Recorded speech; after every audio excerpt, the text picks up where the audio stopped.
പ്രകൃതിയിൽ നമുക്ക് ചുറ്റും കാണുന്ന നമ്മൾ നിസ്സാരം എന്ന് കരുതുന്നതുമായ അമൂല്യമായ ഔഷധസസ്യങ്ങളുടെ ഫലങ്ങളും വേരുകളും ഇലയുമൊക്കെ ഒറ്റമൂലിയായി ഉപയോഗപ്പെടുത്താം.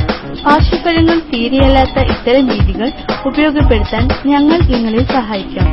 എന്തെന്നും ഏതെന്നും അറിയാത്ത മരുന്ന് വിഷം പോലെ തീ പോലെ അപകടകാരിയാണ്. അറിയാവുന്ന മരുന്നുകൾ അമൃത് പോലെയാണ്. അതുകൊണ്ട് തന്നെ ഞങ്ങൾ നിങ്ങൾക്ക് പരിചയപ്പെടുത്തുകയാണ്.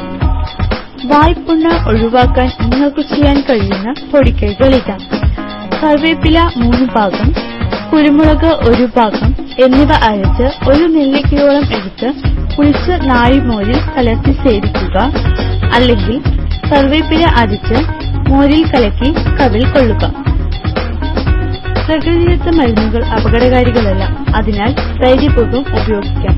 ഉപയോഗം മൂലം മാറ്റം ഉണ്ടായാൽ തീർച്ചയായും നിരന്തരമായിരിക്കും.